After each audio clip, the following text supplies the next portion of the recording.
Today is the 24th of September 2025. Myself and my colleagues were just coming out from DSS facility somewhere along the Lube Express Highway, where we went to visit our client Nnamdi Kanu to find out the status of his health, only to discover that yesterday, the 23rd of September 2025, the Nigerian Medical Council brought in seasoned medical practitioners from various zones of the institute to conduct and review the examination done by Professor Araj on our client Nnamdi Kanu. You know, it became necessary because of the controversy raised by one officer of the DSS called Dr. Nasir Mohammed, who wanted to debunk all the tests and all the findings of Professor Araj. Araj had found that Nnamdi Kanu has issues with his kidney, with his pancreas, with his prostate, with his heart, the depletion of potassium in his bloodstream. And he deposed to those facts in an affidavit before a court of law. Unfortunately, one Mr. or Dr. Nasir Mohammed, who was not, or who has never on his own inspected or investigated Nnamdi Kanu, decided to depose to an affidavit contradicting the whole findings.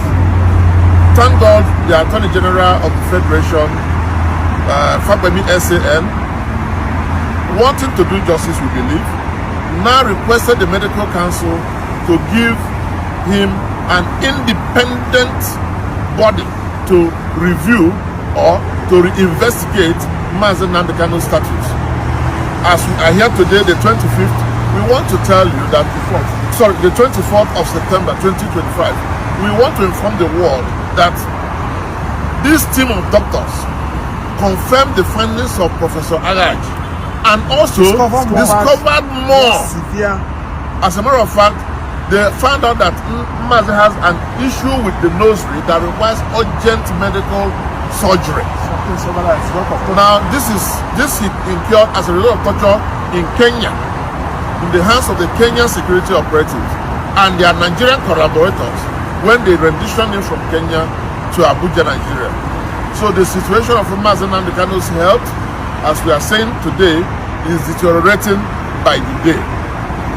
We are urging Nigerians and lovers of freedom to take into consideration that it is only a man that is alive that can ever stand trial. And we do not know what is the specific interest of Nasir Mohammed that he is giving counter affidavits, counter information to the Nigerian society.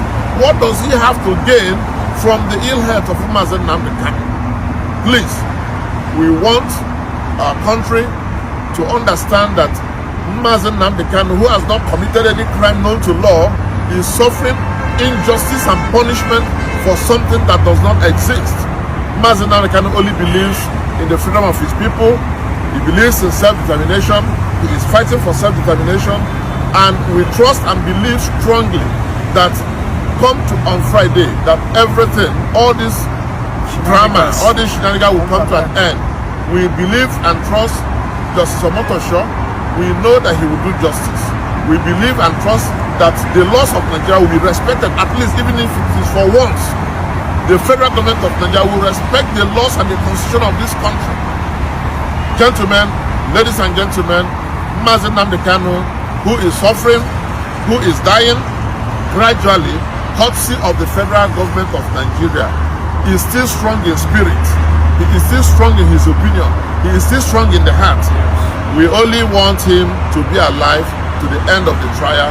We want him to be alive to see justice done. We want him to be alive to realize the vision that he has. Thank you very much. Thank you very much, gentlemen. Thank you. There's an Igbo problem in Nigeria. That's why they are holding Nnamdi Kanu. What's your take on for asking Nnamdi Kanu's perpetual detention? And then we are rehabilitating Boko Haram commanders. You said 120,000 of them have surrendered with foreign currency in their hand. And you have rehabilitated them. But one guy who says, we want justice, we don't want to stay in Nigeria, you are holding him perpetually, using the judiciary or judicial, subterfuge to keep the trial. Everybody who knows what they are doing understand that it's not a judicial matter. So Nnamdi is essentially a political prisoner. He's a political hostage. Well, I'll call him not a political because it may not.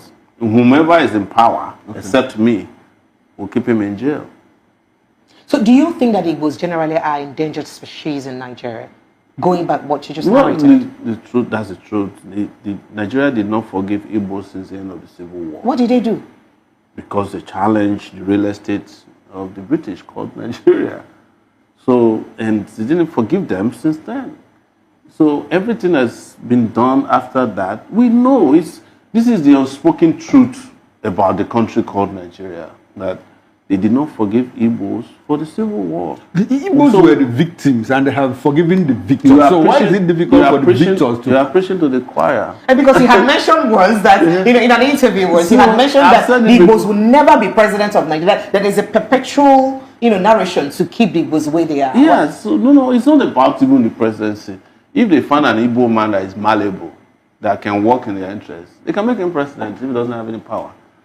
You can be a president of, you can be a president of Nigeria and not have the powers of the president. When they wanted to destroy the landmark, who was the minister in charge? It's not an Igbo man. And Moka is Igbo speaking, also fighting. It's easier for them to use an Igbo man to carry out. If it was done by a Yoruba man, the uproar would have been worse. But you find an Igbo minister of works to help you demolish Igbo businessmen. You say, can't you see them? So it's easier that way. It's manipulation. It's how Nigeria manipulates people. But I'm not saying that if he was a Yoruba minister, he cannot demolish. They will do it too. It's easy. Anybody could have done it as long as there's an agreement to do it. Because beyond just ethnicity, there's also an elite conspiracy against Nigerian people. So an average poor person is endangered. But you are likely more endangered if you have committed a generational crime against the Nigerian real estate owned by being an Igbo man. Of course, that's the truth. That's why you were saying, "Oh, you are Yoruba man." If based on what I say, they even tell me I'm not Yoruba enough. But I'm of mixed heritage.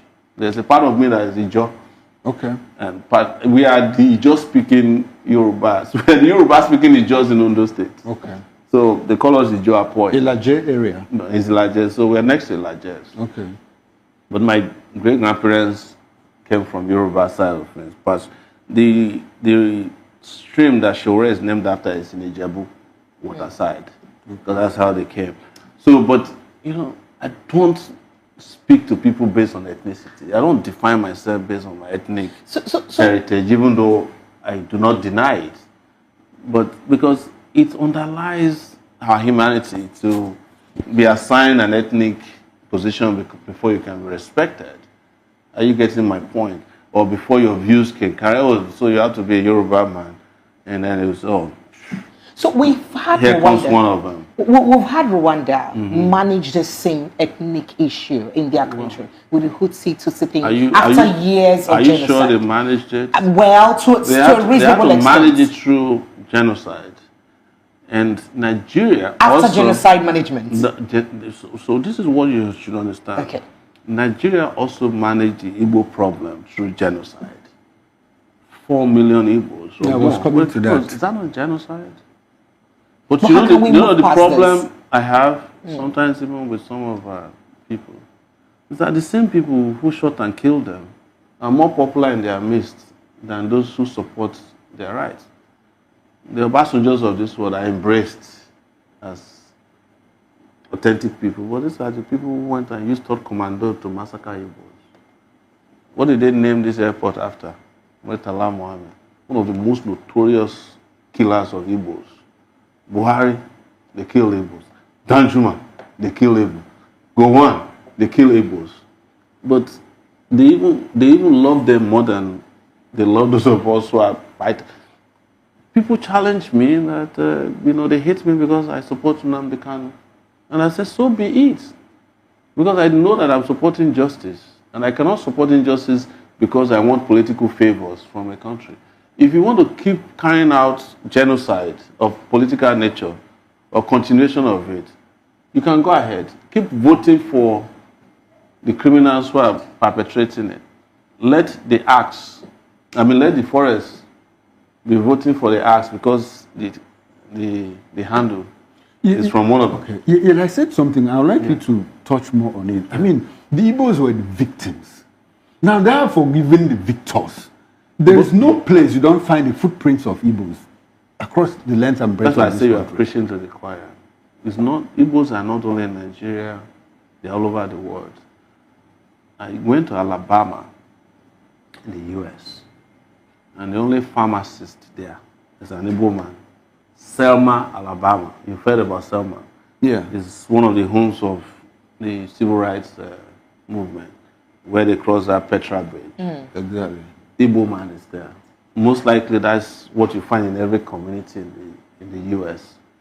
Igbos are distributed all over the world. There's this urban legend that if Igbos cannot live in a place, the place is not livable. There was a time a New York Times reporter came to Gamboru Gala after Boko Haram sacked the place. The only person they found there who was not a Boko Haram member was an Igbo pharmacist. So what are you doing here? He said, well, somebody has to treat them. He was that courageous enough to stay there. So I'm saying all these things so that you can understand that I understand probably more consciously better than most people do. And that informs the reason I can speak categorically about the victimization of Igbo. Otherwise, it is a taboo. Politically, it is incorrect to say that Igbos are victimized by an average Nigerian. Okay. All right. Yes. So let's move because nobody wants to hear the truth. And when you say, if somebody is watching me and I get out of this, Sowore, what's your problem now? Leave these Igbo people alone. You understand? That is the truth. But I cannot, my conscience cannot allow me to accommodate the genocide of 3 million people, 4 million people, and then the continuation of that denunciation of the existence through persecution in which the Nigerian state is carrying out, either through landmark or Nnamdi Kanu or, look, I told a story, I think it was on a Honest Punch, that in this country, there was a time they were beheading Igbos, putting their heads in calabash and putting on the trains going east. Do you think that's what's happening in the East right now, speaking about militarization of the East? Pogrom, you understand? And that's why they're doing it. It's what they're doing. When we did August, what did we ask for? Demilitarization of the East and release of Nnamdi Kanu was one of our demands. But it was the most denounced demands, even by human rights people. They told us, no, don't include Kanu in your demands. Otherwise, we will not join you. Because Nigeria has been made to believe that a crime committed against Igbo doesn't fall under human rights abuse. Okay. So let's speak about that crime against Igbo, because a popular, I think I read in your paper recently. And unfortunately also, the Ohanese people said they should not join the protests, that they are negotiating with Tinubu. They even said that he will release him for Christmas gift, as if he's a Christmas goat.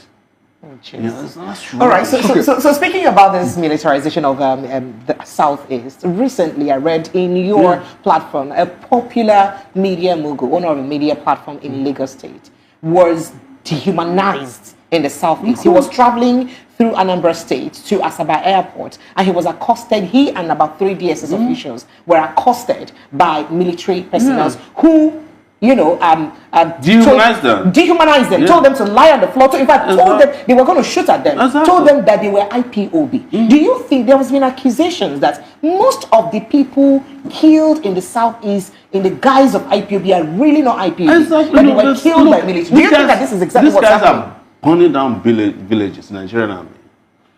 They are burning down villages. Like, if you are 17 years old in the East, you carry any kind of hairstyle and you run into a military checkpoint, you're automatically targeted. It's profiling. Oh, wow. You understand? But go to Katsina. Listen to this before we end this broadcast. The governor in Katsina said a whole local government with tons of bandits have only 5 policemen in their area. They have only 1 vehicle, no military. But there are bandits all over the place. Why is it that banditry and terrorism in the north is treated with kid gloves, and people who are asking for what is recognized by the United Nations as self-governance, the request for self-governance, is treated as a crime against the state. But terrorism is not treated the same way in the East. I traveled in the northern part of Nigeria during the election in 2019 and also in 2023.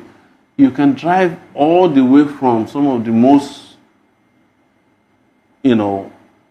bandit havens. Dangerous points. Dangerous points. And there will be no policeman or army on the way. Okay. But you cannot travel in the East today.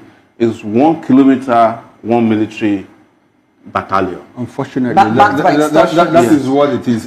Before we leave, can I ask you a personal question? Go ahead. We have spoken a lot here, and you are more like a definition of speaking truth to power. Sowore, do you fear for your life? It's too late. My life had been taken several times, to the point that all I'm dedicated to is living my life one day at a time. And the reason is this. When I was leaving the university, I did not know, I left the university at the age of 24, 25. I did not know that I would make it up to 30. So I used to say at that time that I was living on borrowed times. I'm 54 now. If I die today and an autopsy is performed on me, they will find the heart of a 90-year-old man inside my body, because it's been a lot. My heart has carried a lot of pain and anguish. But I've carried on, and as a result, I cannot be afraid of my shadows when people who didn't even do half of what I've done have died of preventable diseases, some malaria. So people like me are lucky. And if you look at the life expectancy of a Nigerian man, I think it's now 50-something, 56. 54. 56. So I've lived a few months above that. I'm going to be 55 in February.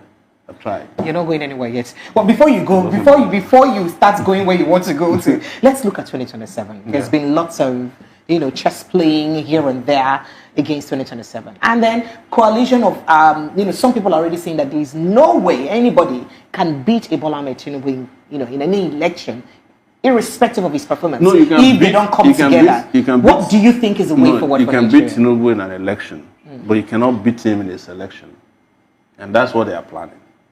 They are not going to have another election. Are you serious? Yes. They're not How planning. do you mean? Well, let's start from here. Who conducts the election? INEC. Right? Go and find out how many federal electoral commissioners were appointed by Tinubu who are APC card-carrying members to replace the ones that are retired.